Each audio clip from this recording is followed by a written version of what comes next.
오늘은 창세기 21장 말씀을 우리가 함께 생각해 보겠습니다. 창세기 20장, 지난주에 우리가 배웠던 창세기 20장은 아브라함이 헤브론 땅을 떠나서 그랄이라는 땅에 갔었죠. 그죠? 거기 가서 해프닝이 하나 있었죠. 그죠? 어떤 게 있었어요?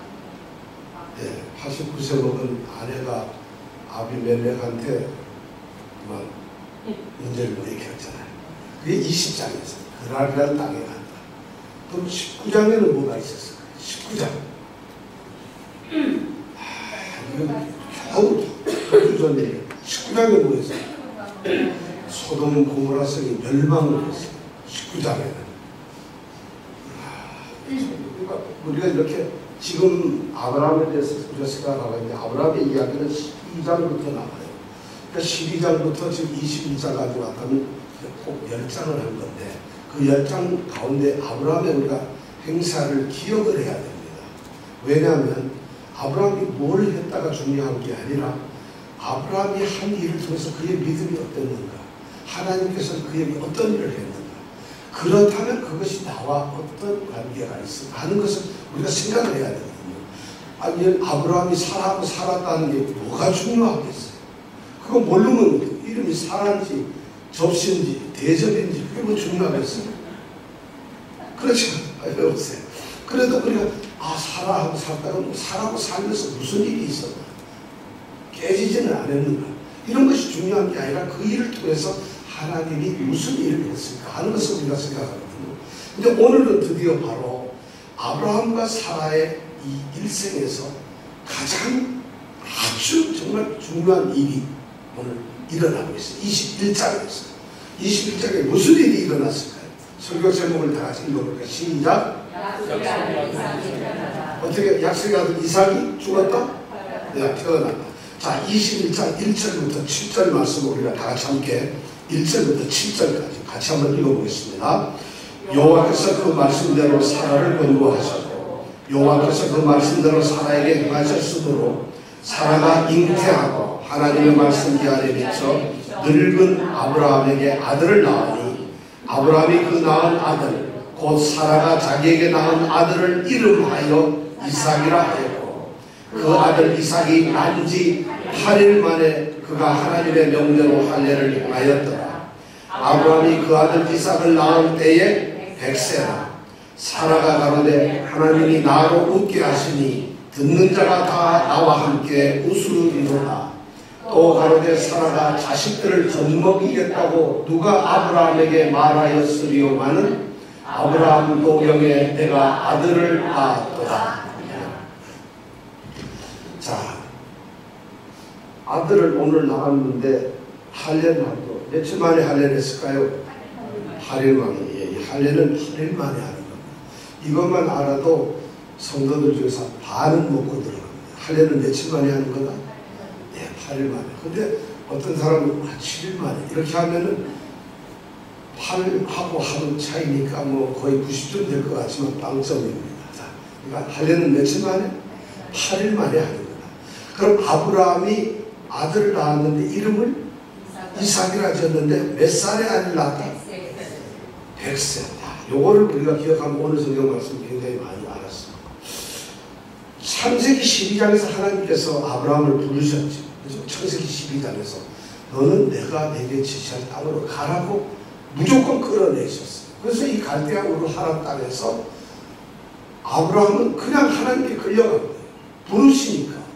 하나님이 꽉 집어가지고 흘러대니까 아브라함은 도망 못 치고 그냥 하나님을 따라갔어요. 그때가 바로 뭐냐? 하나님을 믿기 시작하는 믿음의 시작이죠. 바로 여러분들 하나님한테 끌려본 적 있어요.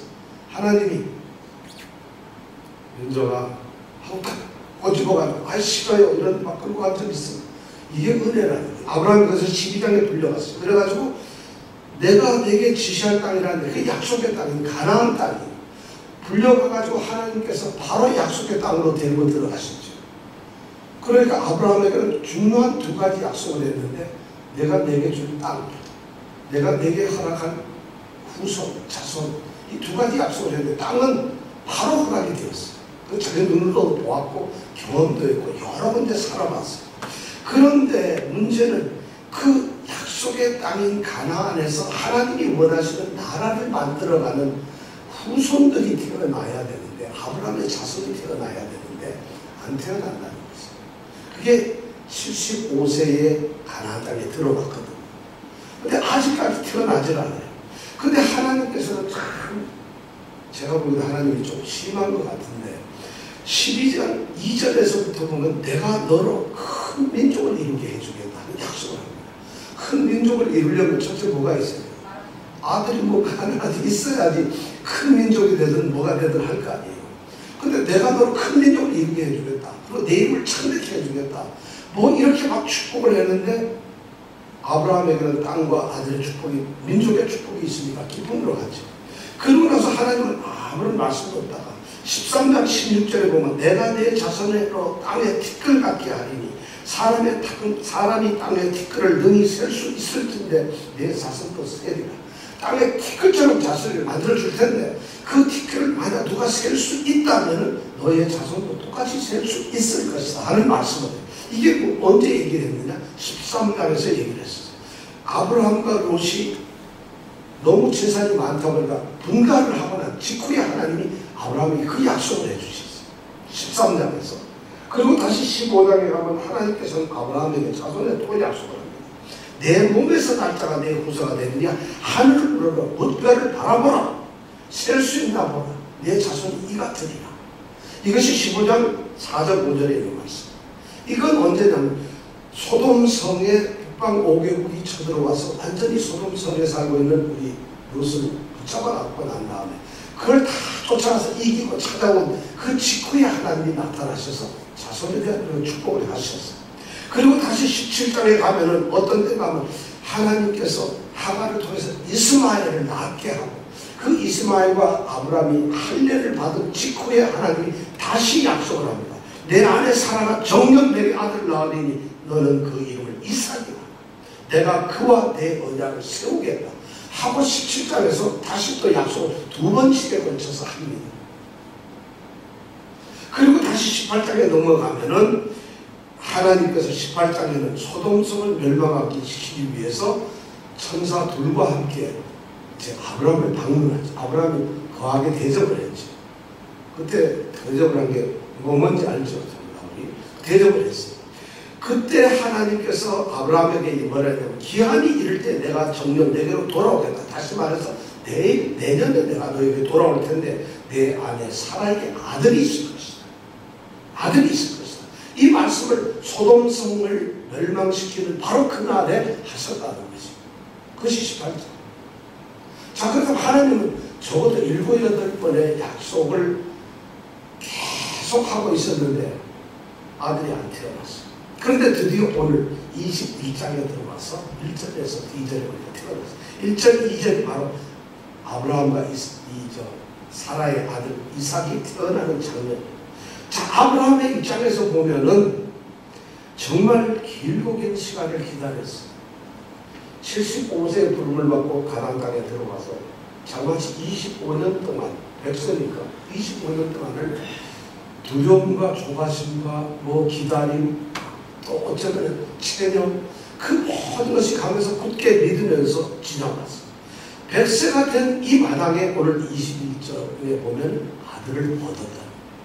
그리고 그렇게 수많은 약속을 들으면서 아브라함은 그 약속 안에서 믿음을 다져갔겠죠.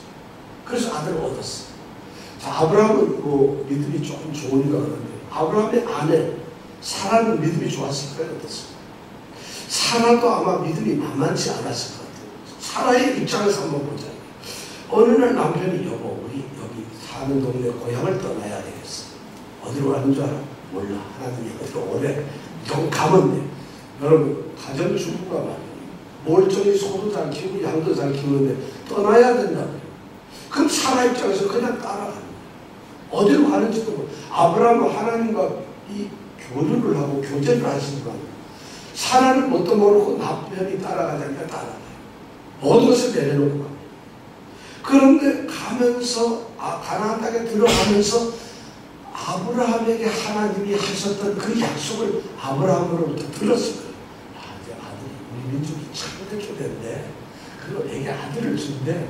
우리 민족이 엄청나게 큰데.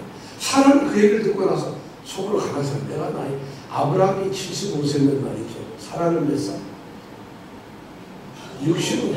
그러니까 65세니까 민족이 창대케? 도대체 이 사라 입장에서 믿어지지 않는 나이는 들어가는데 시간은 자꾸 가는데 왜 이렇게 아무 응답이 사라 입장이 더 골치 아파요. 아브라함은 아마도 믿음이 있죠. 그러니까 아브라함이 너무 이 사라가 조급해지니까 하나님이 약속하셨을까 이거 그것이 되겠구나 하니까 자기 여종을 갖다가 아브라함에게 아들 넣었어요. 내 누구 아들이면 어떠냐? 아브라함의 아들이면 되는 거지. 하나님의 약속이면 되지. 사라 입장에서도 그렇게까지 한다는 거예요. 그리고 나서 그 마음의 갈등, 그 인간적인 비의 갈등, 아픔이 얼마나 여러분 그런 거 경험해 보셨어요? 여자분들은 경험 안 해보셨잖아요. 왜냐하면 할 이유가 없잖아요. 사라 입장에서는 얼마나 마음 아파. 자기는 나이가 들어도 애를 못 낳아요. 그런데 아브라함에게는 민족을 이룬다 그러는데 없으니까 자기 여종을 통해서 애를 낳게 해요. 이스마엘이 부쩍부쩍 자라나는 거 보면서 이 사라의 마음이 어떻겠어요? 여러분 하나님 찬양합니다. 여러분 그러겠어요. 나한테는 아들 하는데 옆집 애를 잘 쳐가지고 국민학교 1학년 초등학교 1학년 가서 1등을 해요. 여러분 그런데 하나님 감사합니다. 나에게 아들을 이럴 수 있는 사람이 누가 있겠어요? 사라가 답답하죠. 그것만 해도 괜찮은데 이러면 남편을 따라다니다가 한 번은 애굽 땅에 갔다가 졸지에 애굽 왕에 첩이 돼버렸어요. 그날 땅에 갔다가 아비멜렉에 첩이 또 돼버렸어요. 그 순간 이 사라의 충격 여러분 어떻게 했어요? 야 아브라함을 통해서 내가 민족을 이룬다 했는데 그냥 여기서 끝났구나. 사실 그 심정을 여러분 한 번이라도 생각해 보세요. 우리의 삶과 아마 같을지도 몰라요. 그러더니 자기가 89세 그렇게 됐을 때 느닷없이 장막가에 이렇게 있는 장막 문터 앞에 이렇게 있는데 온 손님 3명이 느닷없이 얘기하면 미안하다. 아내가 내년만때 아들을 낳을 거다. 여러분 이거는 정말 가지고 놀아라 하게 되는 거예요. 희롱인 거죠. 그 사람의 마음이 그렇습니다. 그런데 오늘 21장 1절 2절에 그 아들이 태어났다는 것이죠. 여러분 어떠세요? 감동이 없으세요? 전혀? 이제 감동이 25년 만에 아들을 낳았는데 감동이 없으세요? 그렇게 약속하고 주마 하시다가 드디어 줬는데 아마 이삭이 출생한다 그러면 이게 엄청난 일일 거예요. 근데 성경이 말이죠. 이삭의 이 위대한 출생을 단 2절에 끝내버립니다. 좀 우리 같으면 웅장하고 화려하게 좀 어쩌면은 아주 좀 엄청난 무슨 뭔가 나팔도 빵빵빵 울리고 동네 소리만 잔치하고 난리가 난 상태에서 낳아야 될 것 같은데 너무 초라해. 약속의 아들이 태어나는 순간은 창세기 저자는 단 2절에 끝내버리고 사라를 권고하십니다. 사라에게 행하셨고 사라가 잉태한 아브라함에게 아들 낳았다. 끝. 어떻게 이럴 수가 하나님 예수님도 이렇게 이야기를 받고 나서는 천사가 막 바쁘게 요셉한테 갔다 마리한테 갔다 막 하고 하잖아요. 근데 이삭 지금 굉장한 순간인데 이삭에게는 아무 일이 없어요. 왜 그랬어? 왜 이런 여러분들 우리 같으면 어떻게 생각했어요? 25년 동안 애가 없었는데 그 약속을 그렇게 했었던 약속이 이삭이 태어난다면 적어도 성경 저자는 찬송하리로다 하나님 여호와 하나님 드디어 하나님께서 약속하신 이 아들이 태어납니다. 동네 사람들아 모여라. 세상에 그랄왕도 왔다. 그 다음에 저 애굽왕까지도 왔어야 돼요. 그렇게 해야 될 거 아니겠어요? 아무 일이 없다. 이것이 바로 이삭 출생의 비밀이라는 것이에요. 이삭 출생의 비밀이에요. 그럼 이삭은 도대체 그 출생의 비밀이 뭘까? 1절, 2절에 보면 매우 분명한 사실. 하나님께서는 자신이 하신 약속을 반드시 지키십니다. 그것이 이삭이 출생한 최고의 비밀이에요. 다른 건 필요가 없어요. 하나님께서 자신의 약속을 지켜서 이삭이 태어났다. 이삭도 위대한 말이 어디 있겠어요? 거기다 뭐 잡설이 넣어볼 필요가 뭐 있어요? 하나님. 그래서 오늘 여기에 보니까 중요한 말. 1절에 보니까 여호와께서 그 말씀대로 어떻게 했어요? 여호와께서 그 말씀대로 어떻게 했지? 사람을 건거하셨어요. 또 여호와께서 그 말씀대로 어떻게 살아있게 하셨어요. 하나님의 말씀하신 기한에 미쳐서 아브라함에게 여러분, 하나님께서 약속을 이루셨다. 가장 위대한 진리가 뭐냐면 여호와의 말씀입니다. 여호와의 말씀. 여호와께서 말씀하신 말씀한 대로. 자, 여기 보면 하나님께서 여호와의 말씀대로 하시는데 중요한 어떻게 하나님이 일을 약속을 이루시는 중요한 방법이 뭐냐면 여호와의 그 말씀대로 사라를 원고하셨다. 원고하셨다. 하나님께서 하시는 그 방법, 비밀이 뭐냐면 여호와의 말씀대로. 그러니까 말씀대로라는 건 약속대로. 이미 약속을 주셨어요. 사라하고 아브라함에게. 그 약속대로 이루어 가신다. 우리에게도 그럼 똑같이 성경 말씀이 있어요. 그렇죠. 믿음은 이 성경이 우리 약속이잖아요. 하나님. 그죠. 그래서 언약이기 때문에 구약, 신약 약속이잖아요. 그 다음에 약속이 있다면 이 말씀대로 우리에게 이루어져야 되는데 그것이 이루어지려면 오늘 하나님께서 하시는 우리가 첫 번째가 뭐냐면 사라를 권고하신다. 여호와께서 그 말씀대로 사라를 권고하신다. 권고라는 게 뭐예요? 권고하신다. 권고하신다는 게 뭐예요? 권고하신다.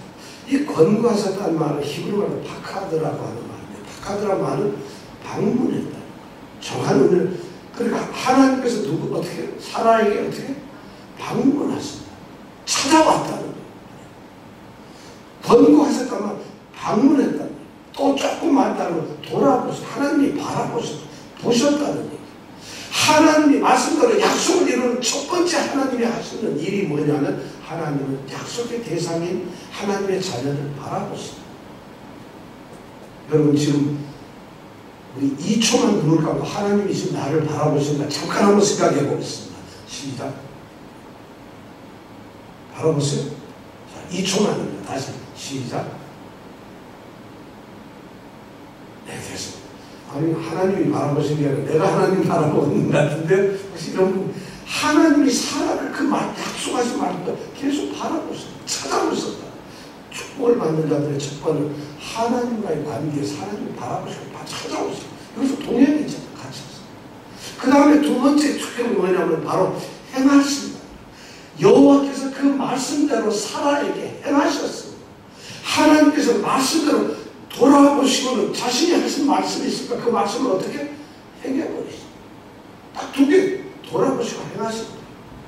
이러면 여호와의 축복은 우리가 무조건 받습니다. 뭐 복잡하게 하나님이 조건을 따져가지고 돌보셨더니만 내가 믿음이 좋고 기도 생활 열심히 하고 뭐 이래서 내가 복을 준다. 이러면 좀 좋겠는데 하나님의 축복은 너무 단순해요. 그 말씀대로 권고하시고 그 말씀대로 행하버리십니다.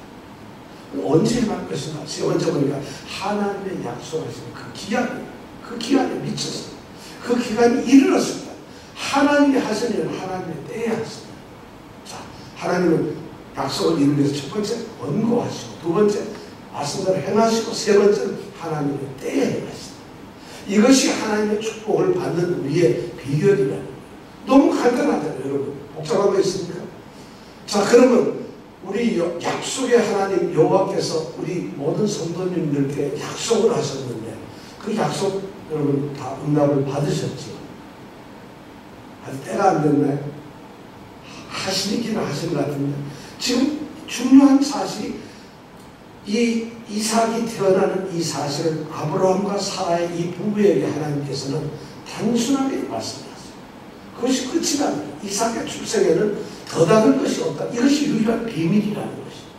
이렇게 오고 나니까 아브라함이 하나님께서 자신에게 약속을 이행하시고 신실하게 약속을 행해 주셨을 때 축복이 왔을 때 아브라함은 뭐 했느냐? 그 말씀에 순종을 합니다.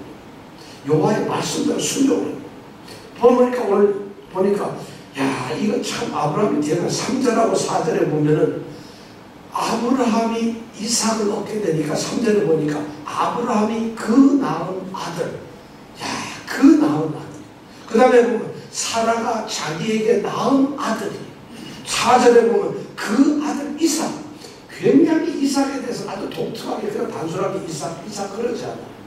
약속에 의해서 난 아들이라는 것을 굉장히 강조했어요. 그러고 나서는 이 아브라함이 순종을 합니다. 두 가지 순종을 하는데 첫 번째 순종이 이름을 하나님이 지어주신 대로 짓는다는 것이죠. 이거 중요합니다. 이스마엘은 첫 번째 사라가 하가를 통해서 난 이스마엘은 누가 이름 지었는 줄 알아요? 아브라함이 지었어요. 하나님이 이름을 지어준 적이 없어요. 근데 하나님께서 지금 이삭의 이름을, 그 내 아들의 이름을 이삭이라 하라고 지어줬거든요. 지금 아브라함은 하나님의 약속이 이루어졌다는 것을 믿고 확인하기 때문에, 확신하기 때문에 순종해서 이 아들 이삭이다. 왜냐하면 이것은 하나님의 약속의 결과물이라, 약속의 성취라는, 그래서 이름을 이삭이라고 분명히 짓습니다. 하나님의 이름으로. 이것이 순종이에요. 두 번째 순종은 뭐냐? 8일 만에 할례를 받습니다. 할례를 받아요. 근데 그 할례를 받았는데 이름을 짓고 할례를 받는 게 뭐냐면 4절에 보면 하나님의 명대로, 그가 하나님의 명령대로, 하나님께서 그에게 하신 명령대로라는 거예요. 자, 축복을 받은 사람은 어떻게 해야 된다? 하나님의 말씀에 명령대로 순종을 해서 해요. 그럼 우리는 축복을 안 받았으니까 순종을 안 해도 되는 건가요? 축복을 받았으면 순종을 해야 되는 것이죠. 그런데 이런 것이 우리에게 와닿지 않아요. 참 안타깝죠. 자, 그런데 이렇게 약속을 하고 이런 모든 것이 이루어지고 성취되고 순종을 하게 되면, 약속이 우리에게 이루어지면은 그 약속이 이루어진 사람에게는 어떤 결과가 오느냐? 5절부터 7절에 보니까 딱 한마디, 웃음이, 기쁨이 나타납니다. 놀랍잖아요. 기쁨이 나타났어요. 약속을 기다리고 약속이 세지가 않다. 100세의 아들을 낳았다. 감격이에요. 그러니까 꼭 5절에 아브라함이 그 아들 이삭을 낳을 때 100세라는 말을 왜 써줬느냐? 그 나이를 몰라서 써준 게 아니라 100세의 애를 낳았다는 이 특별한 기적의 역사가 일어났다는 것을 지금 우리에게 강조를 하고 있어요. 100세에 낳았습니다. 예를 들어서 우리 동네에 어떤 할머니가 67세의 애를 낳았다 해보세요. 그럼 여러분, 할머니가 애 낳았어요? 일어나요? 뭐라 그래요? 할머니가 67세에 애를 낳았어. 이럴 거 아니겠어요? 지금 그 얘기를 하는 거예요. 아브라함이 100세인데 애를 낳았다는 거예요. 얼마나 감격스러웠어요. 이것이 기쁨이잖아요. 그리고 6절에 보니까 사라가 아주 굉장히 멋있는 말. 하나님이 나로 웃게 하시는 거예요. 이 말은 하나님 나를 웃게 한다는 거죠. 사실 그렇잖아요. 그런데 듣는 자가 다 나와 함께 웃는 거예요. 하나님이 나를 웃게 했는데 다 웃어요. 사람은 처음에 장막 문 뒤에서 웃었어요. 그렇잖아요. 나는 한때, 아마 사라의 고백을 이럴 거예요. 나는 한때 웃은 적이 있었어요. 웃는 여인이었어요. 그게 무슨 웃음인지 모르죠. 그런데 지금은 하나님께서 나를 웃기세요. 그런데 더 놀라운 것은 내가 웃는 이 모습을 보고 모든 사람들이 나와서 다 웃어요. 기쁨이 온 동네에 넘쳐나는 거죠. 지금 그게 사라가 그런 고백을 하고 있어요. 엄청난. 그리고 7절에 보면 또 역시 그런 고백이 계속돼요. 야, 누가 아브라함 나이에 그 아들을 젖을 먹이겠느냐. 자기가 그런 일을 하고 있다. 야, 그러면서 아브라함이 늙어서 애를 낳았다는 이 축복의 말씀입니다. 그럼 도대체 어떻게 해서 이 축복의 약속이 이루어졌을까? 뭐 때문에? 약속이 왜 성취가 되고, 약속이 왜 순종을 이끌어내고, 그 약속을 통해서 성취되니까 왜 기쁨이 올까? 이것이 무엇 때문에 이런 약속이 이루어지는 결과가 왔을까요? 믿음 때문에. 아브라함이 믿었기 때문에. 아브라함이 전적으로 믿었기 때문에 이겼어요. 아브라함이 애를 낳기 위해서 뭐 한 거 있어요. 애를 낳으려고, 야, 너 요새 강정제, 정력제, 뭐야, 그걸 먹었는데, 열심히 먹는 것도 아니에요. 그리고 매일 헬스에 가가지고 운동하는 것도 아니잖아요. 그러면 아브라함이 행위로서 아무것도 없어요. 오직 믿음밖에 없어요. 그래서 아브라함의 믿음이 하나님께 여겨졌다는 거예요. 15장 4절 5절에 보면 하나님께서 아브라함을 밖으로 데려나가서 못별을 세워보라. 내 자손이 이가 되리라.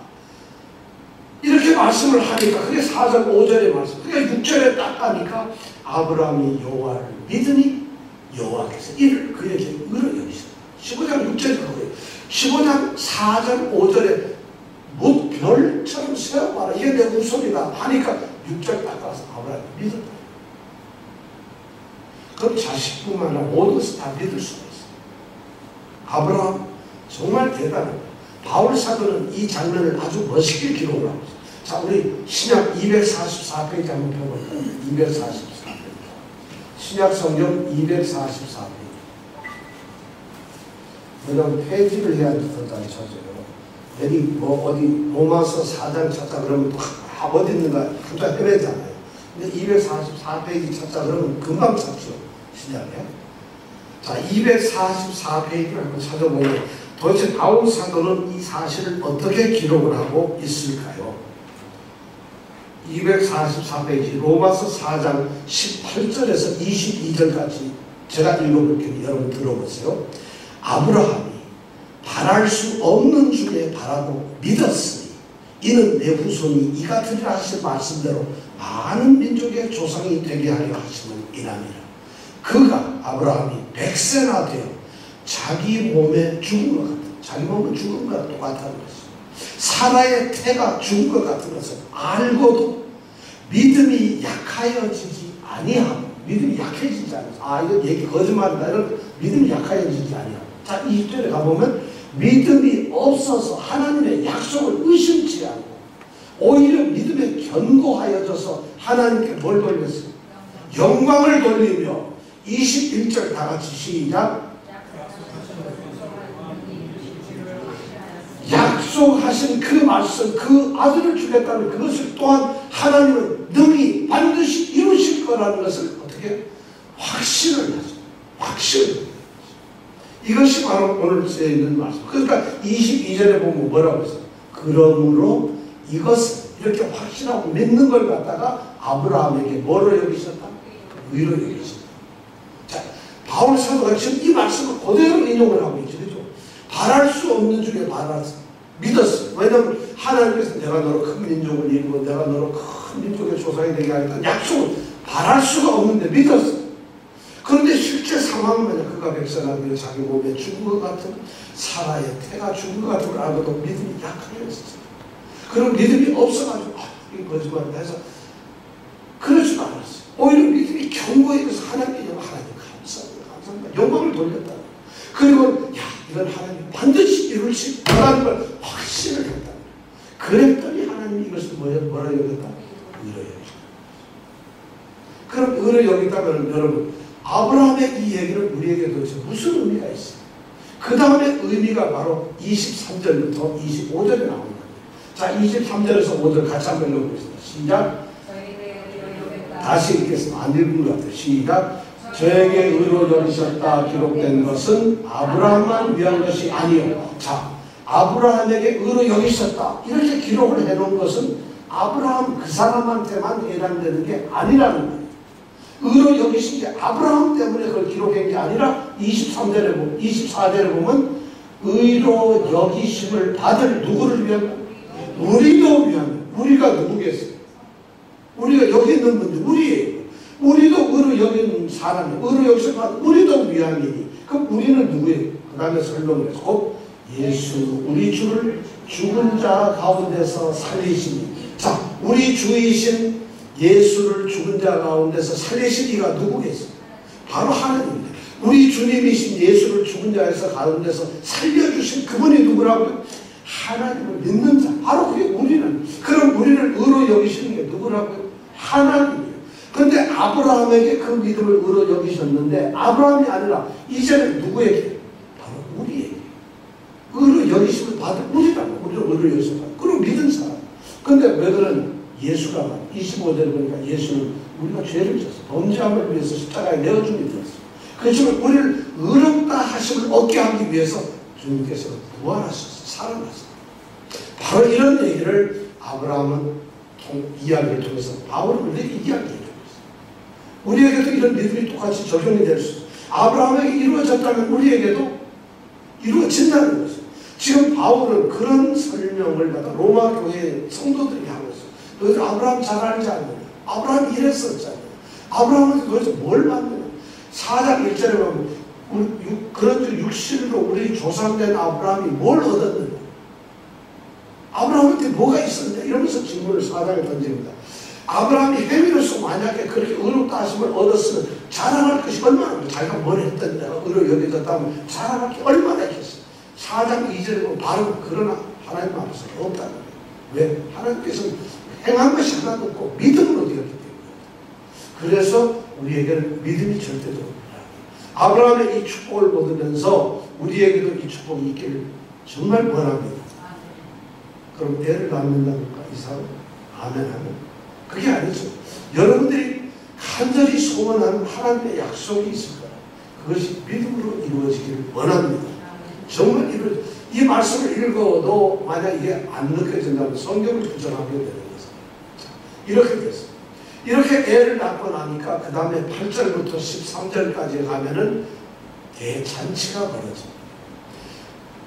제가 오늘 뭐 성경 안 읽고 와가지고 사실 읽어야 됩니다. 읽고 오셨어야만 그 다음 8절 무슨 내용인지 아는데 8절부터 13절 혹시 읽고 오신 분 손 내려보세요.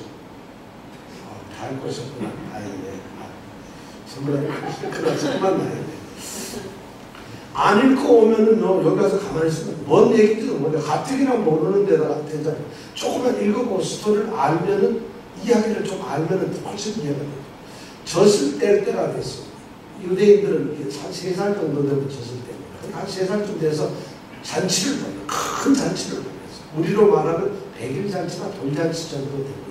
그 사람은 100일 돌잔치가 없어요.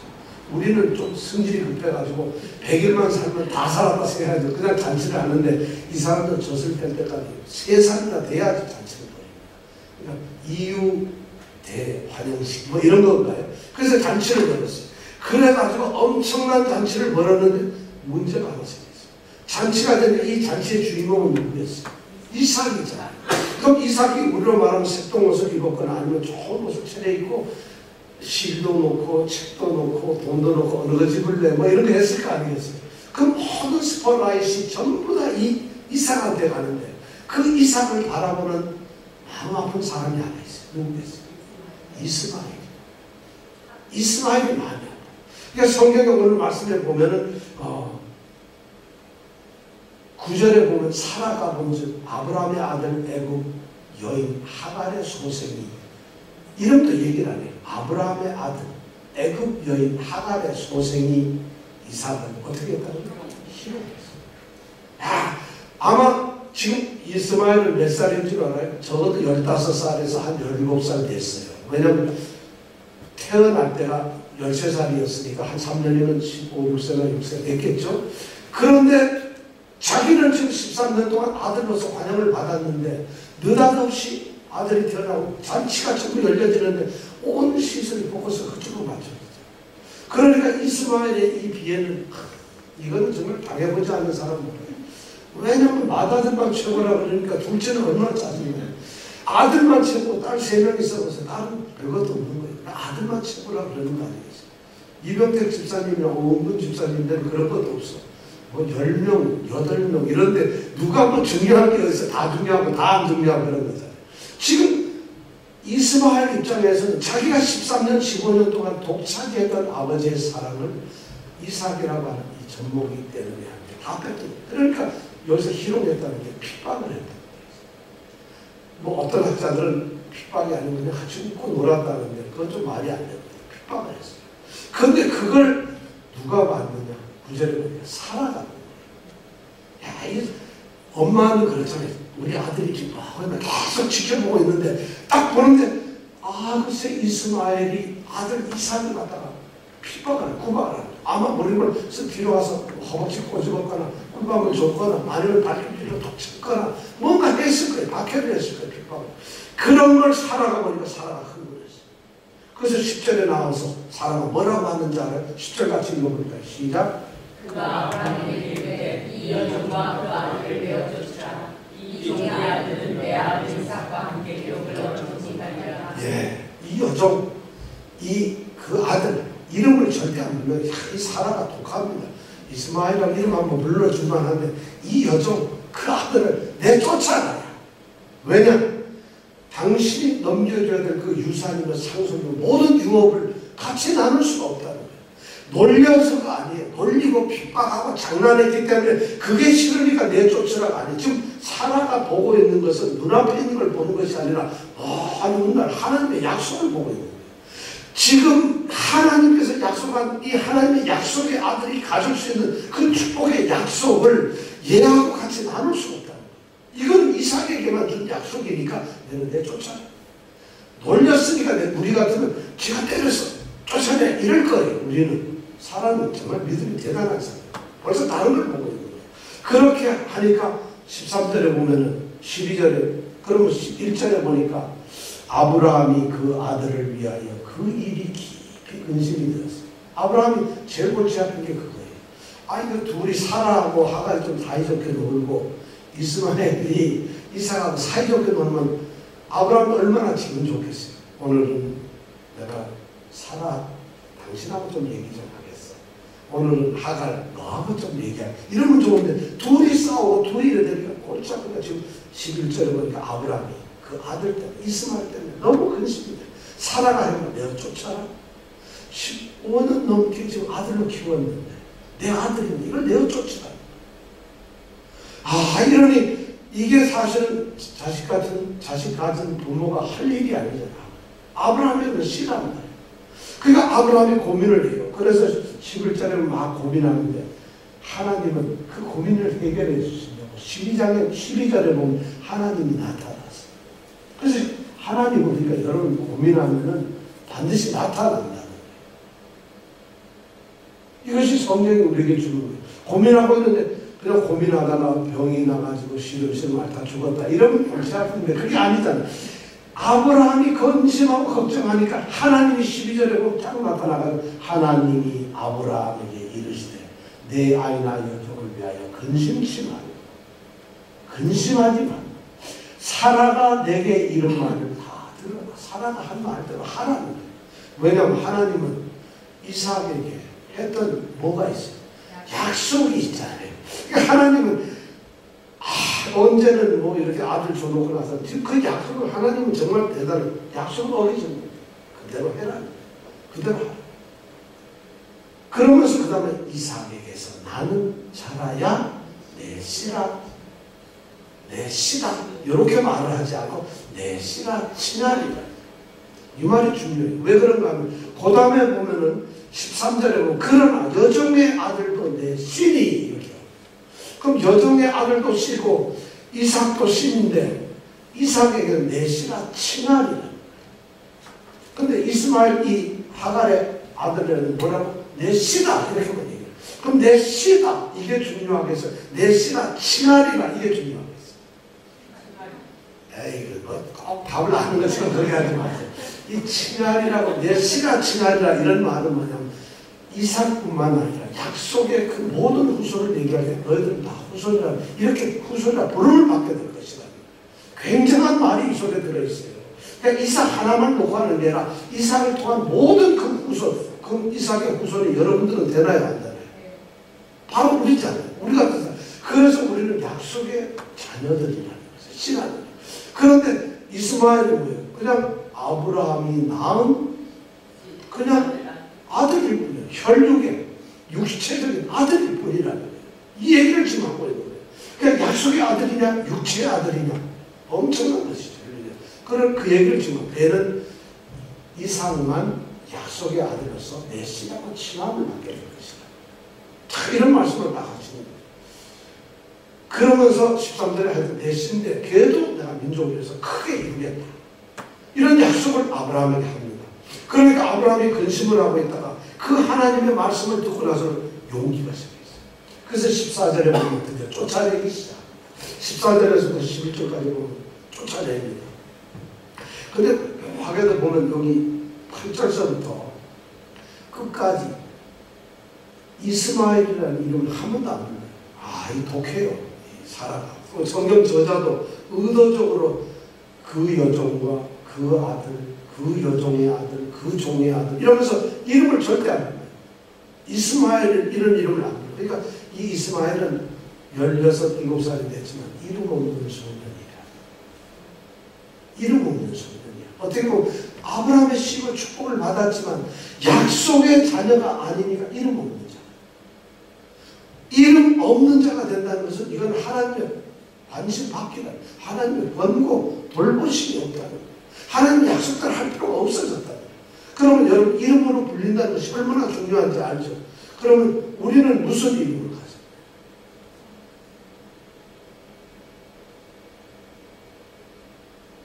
우리는 무슨 이름을 가졌어요? 우리가 바로 성도라는 이름을 가졌어요. 성도라고 가진 이름, 성도라는 이름을 가지신 분은 아멘 해보세요. 세 명이 다 들어서 안 했어요. 왜냐하면 그분은 성도가 아니라 그리스도인이기 때문에. 자, 우리가 성도예요. 그런 이름을 가져요. 이스마엘은 이름이 없어요. 그렇게 계속 불러요. 자, 드디어 그래가지고 이제 쫓아내기 시작합니다. 그렇죠. 이름.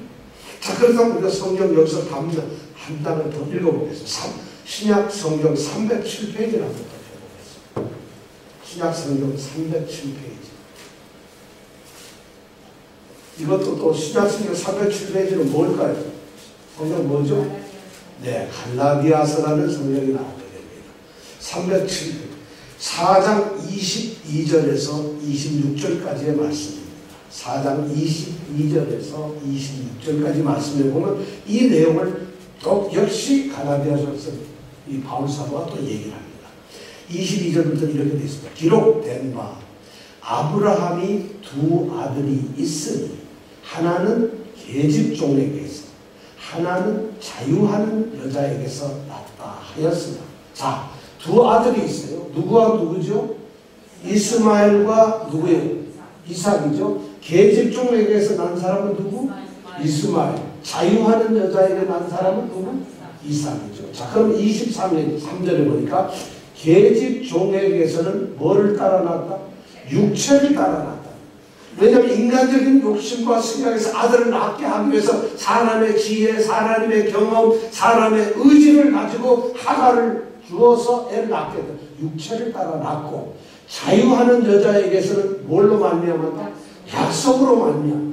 야, 바울 사도는 지금 우리가 지금 오늘 읽은 이 성경은 이렇게 얘기를 하고 있어요. 그러면 자, 계집종에게서 난 여자는, 애는 육체를 따라 낳고, 자유하는 여자에게서 난 아들은 뭘로 낳았다? 약속으로 낳았다. 자, 그러면 24절에 보면 이것은 뭐라고 했어요? 비유라고 얘기를 하면서 이 여자들은 뭐예요? 두 언약이다. 두 언약이라는 게 율법과 믿음이에요. 율법과 예수님을 말하는, 성령을 말하는 거죠. 둘 율법. 그런데 신의 산으로부터 종을 낳은 자다. 하나는 신의 산에 그 율법을 말하는 거죠. 율법으로부터 낳은 종을 낳은 자. 이게 바로 이스마엘을 얘기하는 거. 곧 여기 보면 하가라는 거죠. 하가는 갈. 성경이 번역을 하는데 똑같이 이름을 안 써요. 하갈이에요. 그 다음에 25절. 이 하가는 아라비아에 있는 신의 산으로 지금 예루살렘 같이 자기에게 눈으로 보면 예루살렘인데, 그런데 그 자녀들은 더불어 종로도 26절에 보면 오직 위에 있는 예루살렘, 위에 있는 하나님의 도서, 거룩한 하나님에서 예루살렘은 자유자니 곧 우리의 어머니. 그분이 누구라면 사라라는 얘기죠. 그죠? 그러니까 자, 계집종에게서 난 건 하갈. 하갈이 계집종인데 육체를 따라 낳고 그 아들은 이스마엘이에요. 이제 두 언약인데 그건 신의 산에서 율법으로 난 사람, 인간적으로 난, 육체적 소욕에서 난 사람. 그런데 자유하는 여자 사라에게서 난 사람은 약속으로 난 자고, 이 사람 이삭인데 위에 있는 하나님의 영적인 후손이다. 이런 말을 지금 누가 하고 있다? 바울 사도가 갈라디아서 얘기를 하고 있어요. 자, 거기까지 딱 적어두시고 절대 덮지 마시고. 자, 이렇게 되어 있어요. 그러고 나서는 이제 14절에 보면은 여기 또 프로젝트를 보죠. 14절서부터 21절까지는 쫓겨납니다. 누가? 예, 쫓겨납니다. 그래서 쫓겨났는데 보니까 이제 아브라함이 14절에 보면 아침에 일찍 일어났어요. 아브라함이 아침에 일찍 일어나가지고 떡이랑 또 물 큰 가죽, 옛날에는 지금처럼 뭐 물통이 없어가지고 동물들의 가죽을 가지고 이렇게 물통을 만들었죠. 그래서 거기다 물을 가득 채웠어요. 그리고는 이스마엘과 이 하갈을 쫓아보냅니다. 내어보냅니다. 그래서 이 이스마엘과 하갈이 쫓겨나가지고 어디로 가느냐? 부엘세바. 부엘세바는 그랄 땅, 지금 그랄 땅에서 쫓겨나는 거죠. 그랄 땅이 바로 옆입니다. 부엘세바 쪽으로 뜨리는 대로 쫓겨납니다. 그래서 부엘세바, 이때까지는 아직 부엘세바라는 이름이 없었을 거예요. 왜냐하면 바로 그 다음에 가면 부엘세바라는 이름이 비로소 부엘세바라 하였더라 이런 걸로 봐서 그 전까지는 부엘세바라는 이름이 아니죠. 거기로 쫓겨났어요.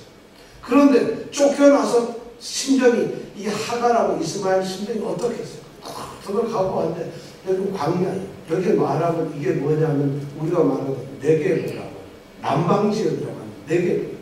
그러니까 막 무덥고 사막지대고, 여기는 해발이 1200m 높아, 굉장히 높아. 그러니까 고지대의 사막지대니까 너무 힘들어. 그렇게 보니까 목도 마르고 물 먹다 보니까 이 13절, 15절, 16절에 보니까 물이 떨어져요. 물을 먹을 때. 물을 먹을 게 없어졌어요. 물이 없으면 어떻게 돼요? 사막에서 죽죠. 근데 이걸 요즘 애들한테 얘기하면 그럼 사이다 마셔요. 사서 먹으면 되죠. 하는데 그렇잖아요. 요즘 애들에서 이게 지금 사막지대, 지금부터 그때는 우물이 없는 거예요. 사막에는 우물이 있을 수가 없잖아요. 샘이. 그러니까 물을 먹지 못해요. 그러니까 어떻게 하느냐? 이 하갈이 이스마엘 갖다가 떨기나무 아래다가 그냥 눕혀둬요. 왜냐하면 이 젊은 청년이 지쳐가지고 거기 쓰러져서 떨기나무 밑에다가 눕혀버려요. 그리고는 이 하갈은 거기에서 떠나가지고 오늘 15절에 보면은 살 한바탕쯤 가서 이런 표현이 나죠. 그러고 나면 16절에 나오네요. 살 한바탕쯤 가서, 살 한바탕에 화살을 말하는 건데 화살을 이렇게 쏴서 탁 놓으면 한 300m 간대요.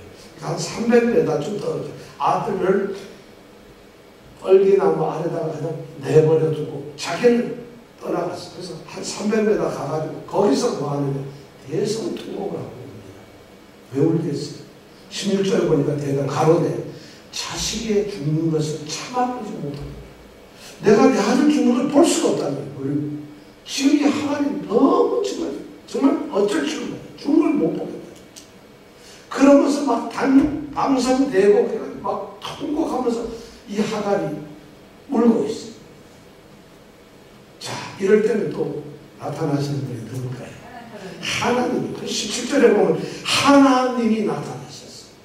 그런데 이번에는 하나님이 나타나셨는데 놀라웠게도 그 아이의 소리를 들으시고 이렇게 됐어요. 17절에 보니까 하나님이 지금 울고 방성되고 하는 게 누구예요? 하갈이 지금 내 아들 죽는데, 내 아들 죽는 거 차마 내 눈 뜨고 못 보겠다. 아들이 죽는다고 딱 우는데 17절에 보면 하나님이 그 아이의 소리를 들어요. 그 아이는 누굴까요? 이스마엘. 이스마엘이라는 말의 뜻이 뭔지 아세요? 하나님이 들으신다. 하나님이 들으신다. 자, 그 아이의 이름이, 하나님이 그 아이의, 이스마엘, 그 아이의 소리를 들으시고 하나님이 들으시고 두 번을 반복하는 거예요. 사실 정확히 말하면. 이 성경은 아주 그런 의미를 주잖아요. 그 아이의 소리. 그럼 이스마엘은 늘어져가지고 가만히 있지 않았어요. 하나님이 아이의 소리, 이스마엘의 소리를 들었다면 이스마엘은 뭔가 소리를 질렀어요. 이스마엘이 뭔 소리를 질렀어요? 물 주세요 이랬을까요? 아마 많은 성경학자들은 이때 이스마엘이 무슨 소리를 질렀을까? 네. 아마 모르는 거라도 이스마엘은 회개의 기도를 했을 것이다. 왜냐면 하나님이 지금 돌보시고 있잖아요. 우리 같으면 이거 종의 첩의 아들 잘 죽었다 이렇게 생각하는 사람이 여기 2명 있어요. 이 안에. 근데 사실 그래서는 안 되는, 지금 하나님이 굉장한 말씀을 하고 계세요. 이스마엘까지 하갈까지 돌고, 우리는 하갈 엘로이 하나님을 우리는 알잖아요. 하갈을 돌보시고 감사를 하셨던 하나님. 바로 아이의 소리를 들으시고 하나님이 17절에 사자를 하늘에서부터 누구한테 보내요? 하갈에게 불러서 하갈에게 말합니다. 하갈아 무슨 일이냐? 왔으면 그래서 하나님이 놀랐어요. 하나님 모르셨을까요? 하나님은 이 사실을 다 보고 있는데 하갈에게 쫓아와가지고 하갈아 어떻게 된 거야? 아시지만 내가 다 알고 있다 이 말. 그러면 두려워 말라. 묻고 나서 대답도 안 들어 바로 두려워 말해. 무슨 믿느냐고 그래서 두려워 말라. 하나님이 다 알고 있다. 그러면서 너는 내가 제 아이의 소리를, 네 아이의 소리, 이스마엘의 소리를 이스마엘 했다. 이스마엘의 소리를 이스마엘 했다. 그래서 내가 저 이스마엘 때문에 도저히 할 수 없이 18절에 보니까 가서 네 손을 이렇게 써봐. 그리고 네가 얘를 돌보아라. 이 아이를. 왜냐? 얘로 큰 민족을 이루게 해줘요. 누구에게? 이스마엘. 아니, 나도 성경이 잘못하니까 이삭을 얘 큰 민족을 이루어야지. 이스마엘 그 아이에게 큰 민족을 이룬다는 이게 어떤 이런 축복이 하나님을 하실 건가? 하나님께서는 이스마엘에게 이런 축복을 해요. 그러니까 요즘 아랍 사람들이 자기들이 알라신 하나님을 섬기는 이유가 바로 이 창세기에 근거를 하는 거예요. 그 사람들도 하나님을 섬긴다는 거예요. 우리는 아랍놈, 아랍식 이렇게 하는데 그들도 이 성경에 이 창세기 그대로 믿어요. 그렇잖아요. 자, 근데 자기네들의 선조가 누구라고? 이스마엘인데 이스마엘이 보세요. 지금 이삭하고 딱 차이 나는 건 뭐예요? 하나밖에 없어요. 약속의 자녀냐 아니냐 요거밖에 없어요. 하나님이 똑같이 민족들을 벌보시기도 해요. 그렇게 하라고. 그 다음에 19절에 보니까 하나님은 돌보려면 지금 제일 필요한 게 뭐예요? 돈이 필요한 거예요? 직장이 필요한 건가요? 건강이 필요한 거예요? 아니에요. 물이 제일 필요해요. 근데 하나님께서 물을 하갈의 눈을 여셨다. 19절에 한번 읽어볼까요? 시작. 하나님이 하갈의 눈에 박히심에 샘물을 보고 가서 가죽부대에 물을 주어다 그 아이에게 마시었다. 하갈이 눈을 졌는데 샘물을 보게 되었다. 하나님이 샘물을 탔을까요? 이 당시 사람들은 사막에서 자기가 우물을 파요. 그러면 다음에 와서라도 유목민들이 양을 치는 사람들이 먹이기 위해서 그걸 싹 가려서 못 보게 해요. 그러니까 하갈은 그걸 볼 수가 없죠. 근데 하나님께서 그 가려놓은 우물을 갖다가 하갈의 눈을 밝히 띄워가지고 뭘 보게 했다? 우물이 있는 것을 보게 했다. 이게 바로 부엘세바 옆에 있는 부엘세바가 뭐예요? 우물이에요. 우물. 부엘세바가 우물이라는 거예요. 거기에서 우물을 보게 했다. 바로 이 우물, 이 하갈은 우물을 굉장히 잘 만나는 것 같아요. 그죠? 이 축복이 우물을 만나는 거죠. 거기에 우물이 있는지 샘이 있는지 어떻게 알겠어요? 하나님이 눈을 열어주시니까 우물을 보십니다. 여러분도 하나님이 눈을 열어주시기 바랍니다. 내가 우리 이경근 집사님이 보지는 못해요. 이건태 집사님이 보지는 못해요. 우리 박은만 집사님이 못 보는 게 있어요. 다 보잖아요. 근데 하나님이 눈을 열어주셔요. 하갈도 눈을 멀쩡하게 뜨고 단정 내리는 데서 아이가 고생하는 거 참은 눈도 못 보겠다고 눈 가리고 있는데 눈을 뜬 게 아니라 그에게 하나님이 눈을 열어주셔요. 하나님이 진짜 볼 수 있는 우물이 있지만 그 우물이 은혜가 닿기 전까지는 볼 수 없는 거예요. 하나님의 은혜가 그 사람에게 임하기 전에는 우물이 100개, 1000개 아니 엄청난 것이 있어도 볼 수가 없어요. 그러나 하나님의 은혜가 임해서 그 은혜 거풀을 벗기면 그에게는 보이는 것이다. 이런 축복이 있기를 바랍니다. 정말 이 놀라운 축복이 좀 있어요. 이런 걸 봐야지 믿음이 뭐가 돼요? 즐거운 거예요. 아까 말한 순종과 기쁨이 나올 수밖에 없어요. 믿음에 이런 거 없이 나 20년 믿었는데 그래가지고 힘들어요. 지겨워요. 사실 오늘처럼 날이 우물우물하면 걱정인데 목사님들 찾을 때도 없고 그러면 예배 집에 2시간만 제끼면 간단한데 이러니까 누가 올까 걱정이 돼요. 옛날 시골에서 목사님들 보내기 할 때 되면 오늘 안 나오겠구나. 뭐 이랬어요. 뉴욕에 사는 목사님들 오늘 한국에 여행을 간다는데 누가 안 나오고 오늘이 메모리얼 데이로구나. 오늘 레이버 데이 그럼 안 나올까? 목사님들 걱정해요. 실제 그러더라고요. 아마 그런 것이 있겠죠. 그런데 지금 여기에 놀라운 일이 벌어졌죠. 그러고 나서 20절에 보니까 하나님이 그 아이와 함께 계시되 그가 장성하여 광야에 거하며 화를 쏘는 자가 되었더라. 하나님께서 하나님이 아이와 어떻게 했어요? 함께 계셨다. 그 아이가 누구? 끝까지 이름을 얘기 안 하는데 그 아이가 누구예요? 이스마엘과 함께 하셨다. 하나님이 이스마엘과. 그리고 나서 21절에 보니까 그가 바람 광야에 있을 때 장가를 갑니다. 누구라고 가르쳤어요? 애굽 여자. 왜 애굽 여자가 할까요? 왜 애굽 여자가? 그게 제일 가까워요. 바로 밑이거든. 근데 왜 해필은 그래도 애굽 여자? 뭐 베엘세바 여자도 좋고 그랄 땅의 여자도 좋고 왜 애굽 여자? 내가 보기에는 하갈이 애굽 여자예요. 하갈이 애굽 여자니까 아마 아브라함은 내보낼 때 친정집에 가서 잘 살고 와라 이랬을지 모르겠어요. 이게 왜냐면 애굽으로 가는 길이니까. 근데 물이 떨어지고 못 가는데 하나님은 애굽으로 보내시는 게 아니라 그를 갖다가 다시 요단강을 모아놓으시고 하나님의 또 이렇게 했어요.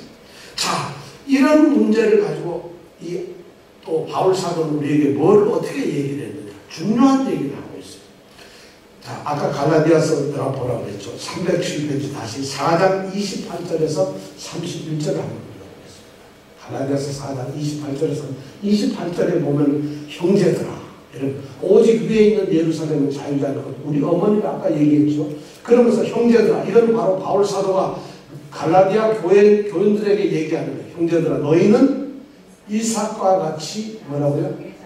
약속의 자녀라. 그럼 우리 보고 오늘 얘기한다면 형제들아, 예수 생명교회에 있는 형제들아, 너희는 이삭과 같이 약속의 자녀라. 이 말씀을 하는 거예요. 그러면서 뭐라 하냐. 그 다음에 그러나 그때에 육체를 따라 난 자, 누구죠? 이스마엘이죠. 이 성령을 따라 난 자, 누구예요? 이삭이죠. 그를 어떻게 했다? 핍박한 것 같이 이제도 그러하다. 오늘날에도 그렇다는 거예요. 30절입니다. 그러나 성경이 무엇을 말하느냐.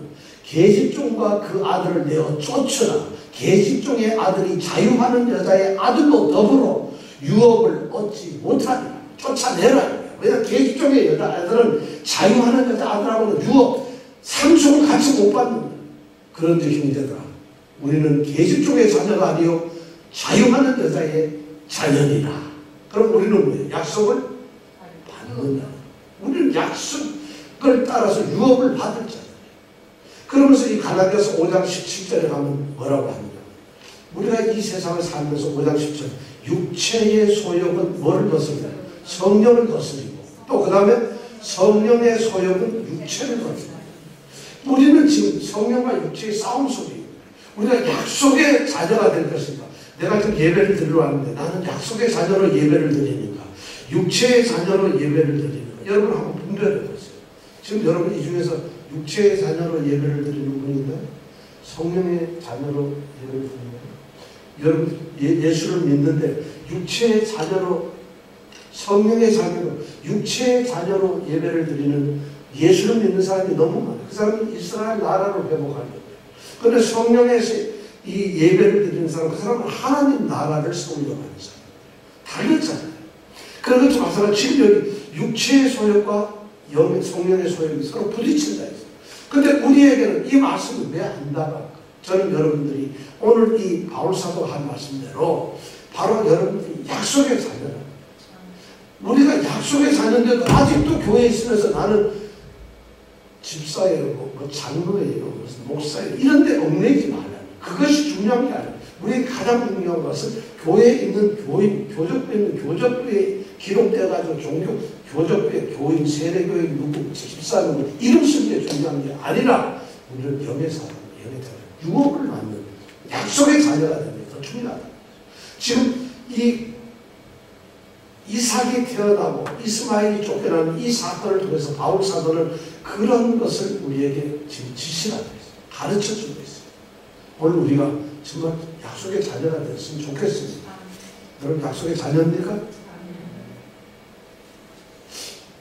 좀 대답이 좀 시원치 않은 것 같아요. 오늘 이 말씀을 통해서 우리가 정말 이삭은 늦게 태어나고 했지만 약속을 따라가는 사람. 자, 오늘 말씀을 마감을 하겠습니다. 이겁니다. 하나님은 약속을 하셨고 그 약속을 신실하게 지키십니다. 반드시 지킵니다. 그럼 그 약속을 우리에게 이루어졌을 때 우리는 바로 약속으로 태어난 사람들이 될 것입니다. 약속에서 태어나지 않은 사람은 수백만 수천만이 있어도 그들은 시김시지만 벗어납니다. 아무것도 안 돼요. 그러면 이 안에도 아브라함의 집 안에서도 아들이 2명이 있어요. 둘 다 씨예요. 이스마엘도 아들이고 씨예요. 이삭도 아들이고 씨입니다. 그런데 어떤 아들은 쫓겨나고 말아요. 왜? 육체를 따라 가는 자. 약속의 자녀가 아니에요. 그런데 어떤 이삭은 육체, 아니, 이 하나님의 약속에 따라서 난 자니까 존재하고 있어요. 그렇다고 우리 교회 안에서 두렵잖아요. 교회 안에 있는 것이 중요한 게 아니라 예수님 안에서 약속의 자녀가 되는 것이 중요하다. 여러분들이 약속의 자녀가 되시기 바랍니다. 자, 우리 기도하겠습니다.